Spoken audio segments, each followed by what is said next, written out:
आज हम बात करेंगे high blood pressure during pregnancy. अगर किसी मरीज को ब्लड प्रेशर हाई रहता है तो उसे एसेंशियल हाइपरटेंशन बोलते हैं, बट अगर प्रेगनेंसी के दरमियान बीपी बढ़ता है तो उसे जेस्टेशनल हाइपरटेंशन बोलते हैं। अगर प्रेगनेंसी में ये बीपी अराउंड 5th मंथ या 20 वीक्स की प्रेगनेंसी के आसपास बढ़ना शुरू होता है, उसके कुछ रीजन होते हैं जिसमें प्लेसेंटा मेन रिस्पॉन्सिबल ऑर्गन है।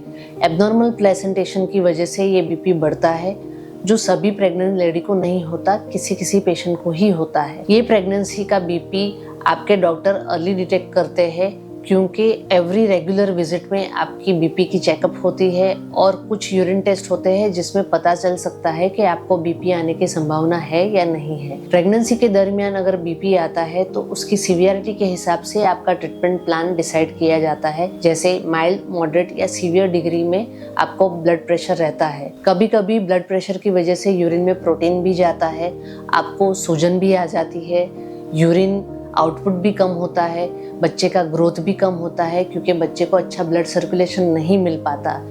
इन सब चीज़ों को मॉनिटर करके और सीवियरिटी को मॉनिटर करके आपकी डॉक्टर आपकी बीपी की दवाई सेट करते हैं। प्रेगनेंसी के स्टेज के हिसाब से प्रेगनेंसी टर्मिनेट करना है या प्रेगनेंसी को कुछ लेवल तक खींच सकते हैं, उसको डिसीजन में लेते हैं। ये सब चीज़ों में आपको आपके डॉक्टर से कंसल्ट करना काफ़ी ज़रूरी है।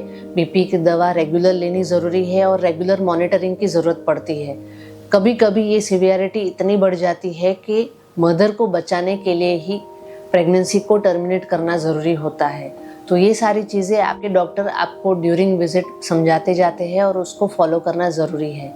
इसमें चिंता करने की ज़रूरत नहीं है। कुछ ट्रीटमेंट जैसे सॉल्ट कम लेना, अपने वज़न का ध्यान रखना, हेल्दी लाइफस्टाइल रखना, कुछ एक्सरसाइज करना, इन सब चीज़ों से और बीपी की दवाइयाँ रेगुलर लेना, इन सब चीज़ों से आप अपना बीपी कंट्रोल में कर सकते हैं। कुछ सीरियस कंडीशन में प्रेगनेंसी टर्मिनेशन की सलाह दी जाती है।